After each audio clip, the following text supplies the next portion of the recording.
July 2024. It has been almost 2 years since Lewis Hamilton had his last win. And now he has done it again in June 2026. My background is red, signifying the first win of Ferrari this year and first win for Hamilton for this team.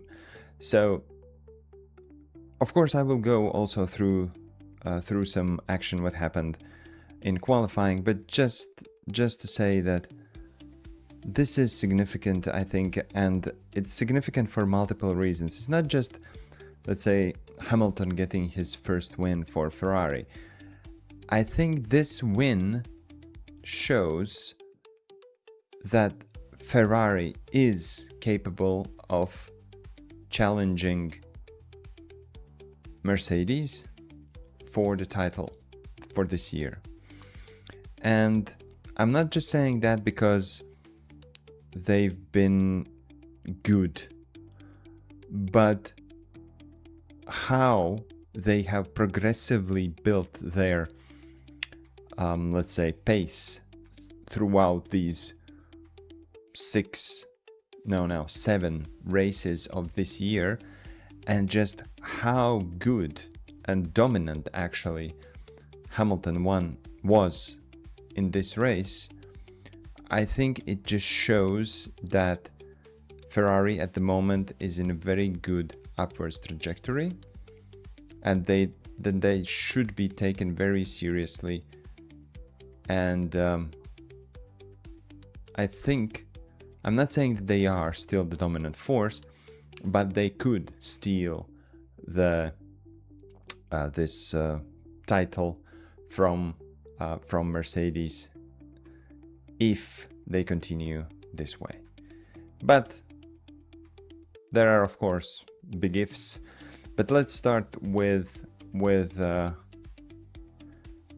how the weekend progressed. And of course, let's take a look at the first competitive session, which was the qualifying. And the qualifying results, of course, were the following.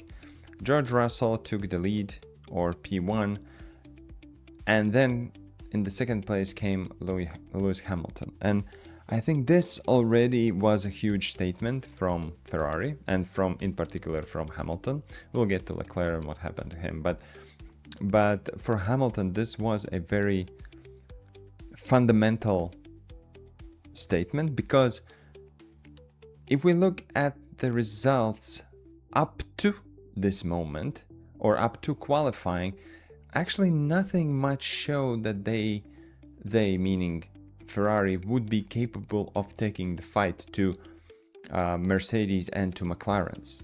Actually, McLaren's and Mercedes, if we look at the FPs, I think those were the two teams who we thought that they're gonna fight for the win in this weekend's Grand Prix, which turned out not to be true, but that's what it looked like. And Ferrari was there, they were kinda in the mix, but they were never the favorites. And then when the qualifying started, already in Q1, I believe, it was that Hamilton set the fastest time. At that time, it was okay, maybe the others are not so, let's say, fighting so much. They have their, let's say, the most important is to get into P16. If you're there, you're fine. Don't waste your tires and just leave it. So it was not that significant, maybe, that they were there in Q1. But then it just started to show that they can, meaning Ferrari, can actually take the challenge, and they were building up the weekend. And I think this was very, very significant in the sense that, as I said, in the free practices, they were, let's say, competitive, but they were never considered the top team. But when it came to the qualifying, or even after the qualifying, everybody was starting to look at them and say, yes, these guys actually have pace. Of course, it was still unclear about the long run, but in the short run, in one lap qualifying, they were very competitive. And it was, as you see, only 64 milliseconds that actually denied the pole position for Hamilton.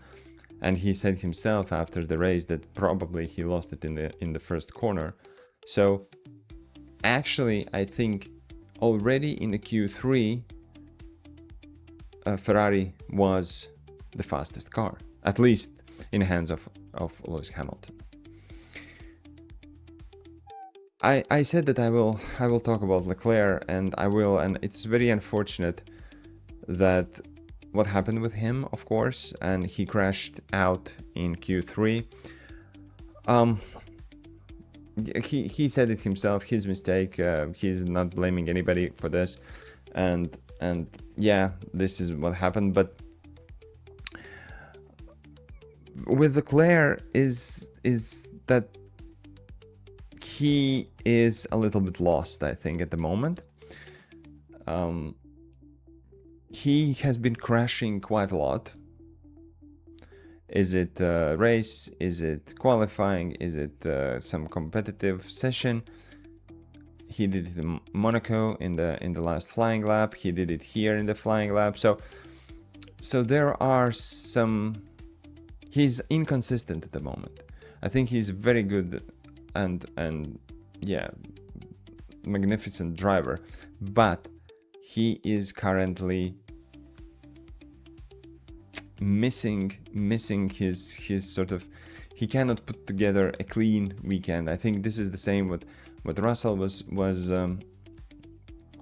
complaining about, that he just cannot get a clean weekend. And it's unfortunate for Leclerc, but yeah, his mistake, and he also admitted himself, said that he is ashamed of this kind of mistake, but it already put him on a back foot for the race, and yeah, it was Barcelona was never gonna happen for Leclerc. I guess that's the bottom line here. The rest, I must also say that I was pleasantly surprised about Lawson's pace in qualifying in particular. As you see, P8 in Q3, so very great result. And that also showed in the race. He actually converted the same P8 to the P8 in race. So a decent amount of points for Racing Bulls.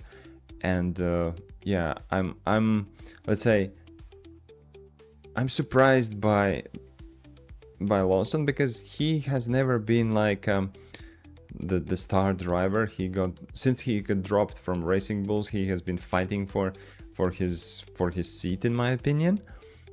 But this year he's actually showing some good qualifying race pace and good race pace, and I'm really surprised by his let's say by the turnaround what he has done, because he has never, before that, he's never struck me as a driver that would actually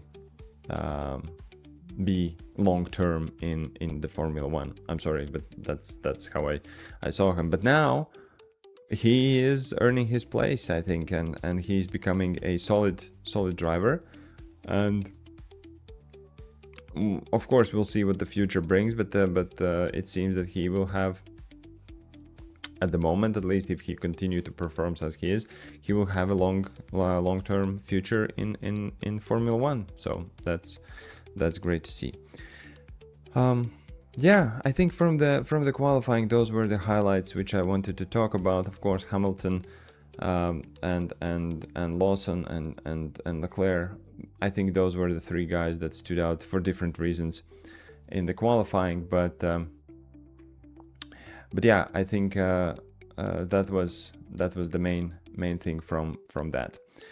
Then, of course, if we go to race, we know the result, but there are multiple things that I would like to discuss from these results.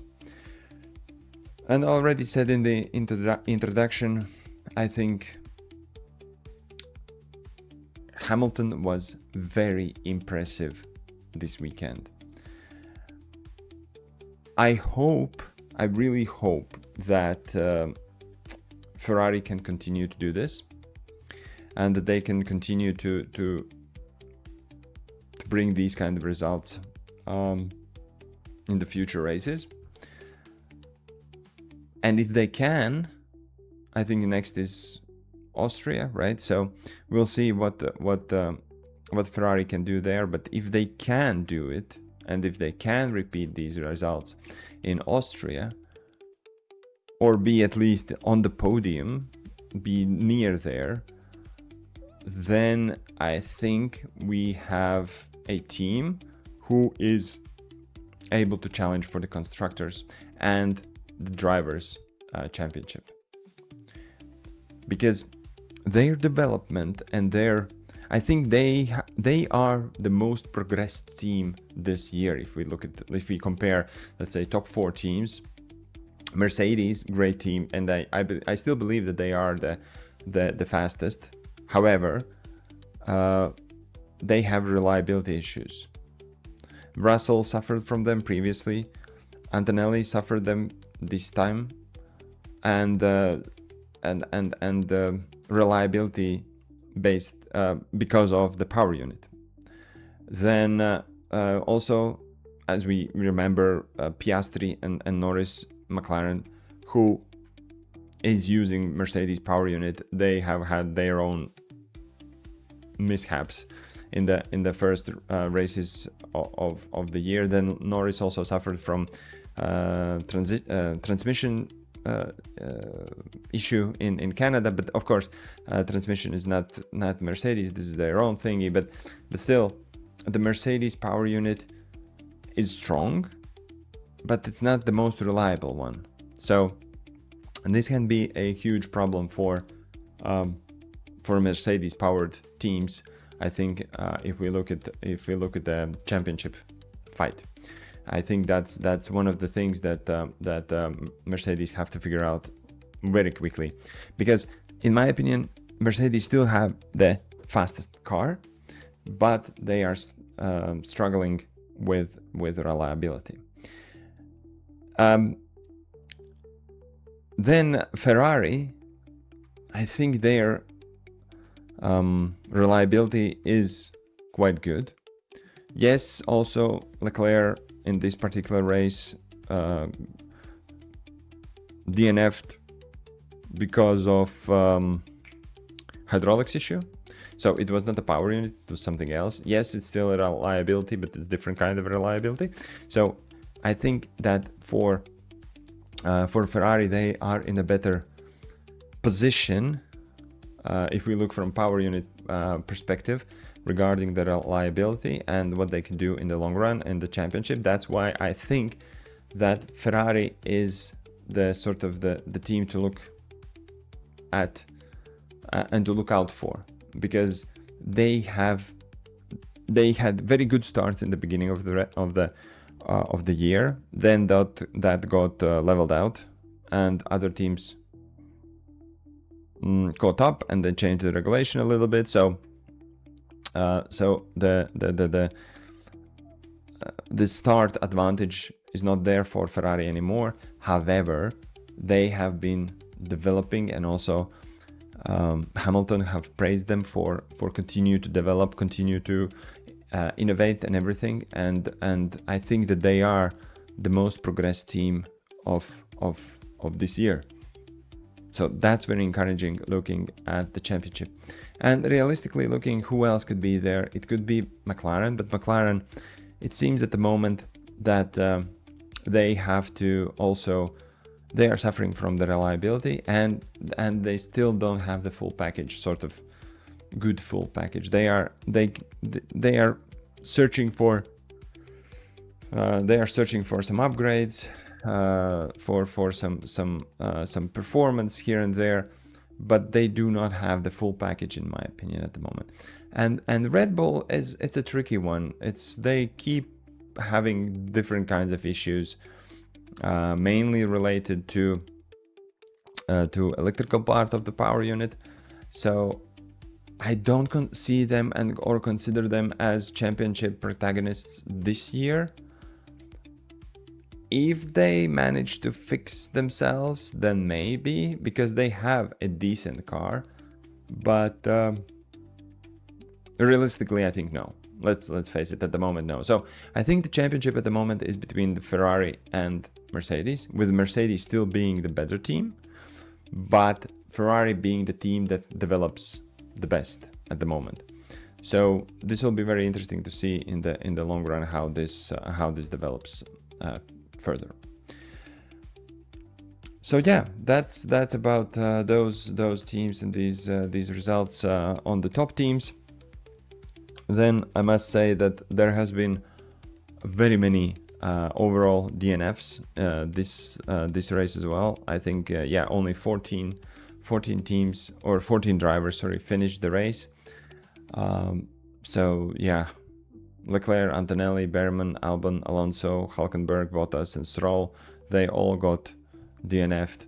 Well, I guess Albon officially did not DNF, but he's not classified anyway, so well, it doesn't matter. He didn't finish the race, let's put it that way. So only 14 drivers finished the race, and Franco Colapinto was the last one to receive 1 point, and he actually got a penalty after the race. I think in the race he finished, if I'm not mistaken, P8 or something, but then he got demoted because of the penalty, 10-second penalty, and the reason was for yellow flag in infringement. Yeah, so he received penalty, dropped down to P10. So that means that Lawson and Lindblad respectively is P8 and P9, which again,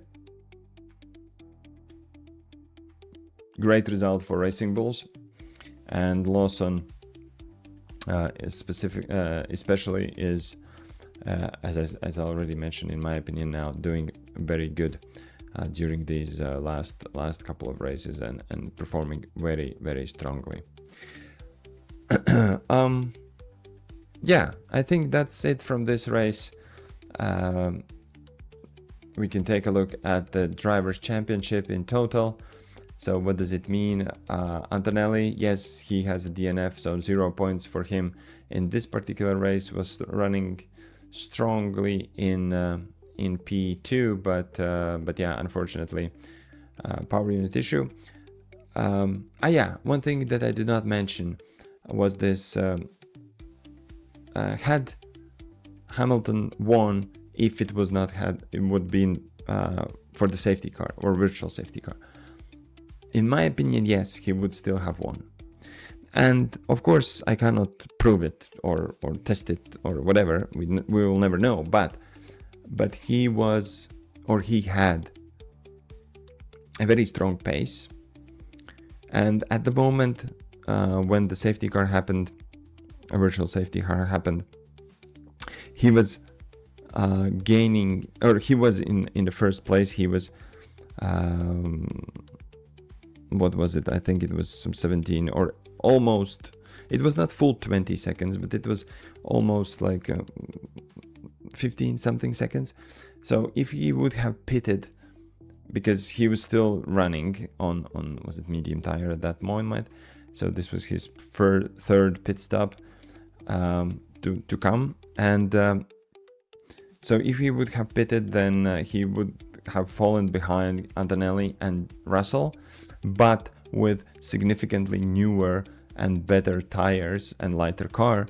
So, and his pace in the last stint was so strong that I think nevertheless, yes, he would have fought them on the track and we would have had a better spectacle, and who knows what happens on a wheel-to-wheel battles. But anyways, I think in the pure pace, Hamilton had it in him to win the race even without this virtual safety car. Yes, virtual safety car helped him, and he hadn't have to do the wheel-to-wheel fight on the track. He did it in the pit stops, but even if he would have had to do it, I think he would won it, because on the pure pace, in the last stint, Hamilton was significantly superior than Russell or Antonelli. So overall, I think the virtual safety car helped Hamilton, but it did not change the end result. Just saying. So coming back to the Drivers' Championship, yeah, Antonelli is still in the first place with 156 points, but Hamilton has gained now and plus 25 points, so he has now 115 points, which means that he's trailing, I must say, only 41 points, and I think that's very significant because only 41, it's 2 race wins. And if Antonelli DNFs, then he's lead. Okay, it's a long stretch, of course, but still, 41 points is nothing in my opinion. And this just shows that the reliability is very significant thing. Mercedes and Mercedes powered teams, they have to figure out these power unit issues, because otherwise they are easy target for let's say for the likes of Ferrari or maybe even I don't know, Red Bull. Okay, Red Bull is kind of not in the mix at the moment, but they could be at any moment. So yeah, and then third place Russell, a little bit of a, let's say, redemption day for him, 18 points still on the board. Of course, he would have better like 25, but it is what it is. I think their strategy with 2 pit stops and just in general, Mercedes was not as fast on the race pace as everybody thought they would be, and Ferrari just did their job, in meaning Lewis Hamilton, and just beat them fair and square. So in that sense, yes, a good weekend for Russell, but definitely not something that he wished for before the race, considering that he was also pole position. Fourth place is Leclerc. Unfortunately, also 0 points for him on the board in this race. And then came Norris, and then comes Norris and Piastri, respectively. They were equal, I think. Were they equal on points before this race? Maybe, I don't know. But nevertheless, now it's Norris and then Piastri, 3 points between them. So not that much, but yeah. At the moment, they are not challenging for P1. And then Verstappen and Hadjar, respectively, P7 and P8 in the Drivers' Championship. So there we are. And the only 4 drivers who have not scored a single point this year are Perez, Stroll, Bottas, and Hülkenberg. For Hülkenberg, it's so unfortunate. Like, I mean, the guy qualified P9, I think, or something, and again had to DNF. Yeah, just not a great car for Audi at the moment. And if you look at the constructors, no changes there. Mercedes still the first one, then comes Ferrari, and then McLaren and the Red Bull, all pretty straightforward as expected. But again, Ferrari is coming, in my opinion. So it will be very interesting to see how it plays out during the season. Okay, so that's it for today. Thank you very much for listening. Thank you very much for watching. See you in 2 weeks. We have Austrian Grand Prix. Who won there last year? Was it one of the McLarens? Maybe. I don't remember now. Yes, it was. They fought between themselves, and there was where Piastri almost accidentally took out Norris, right? That was the race. I think so. And then the team radio came and said that they need to calm down a little bit. I think that was the race. Anyways, we'll see how the Ferrari pace looks like in Austria, and how do they compare with Mercedes and where the McLaren stack up. So very, very interesting things and races still to come. So thank you very much for listening. Stay safe and see you in 2 weeks after the race in Austria. Bye bye.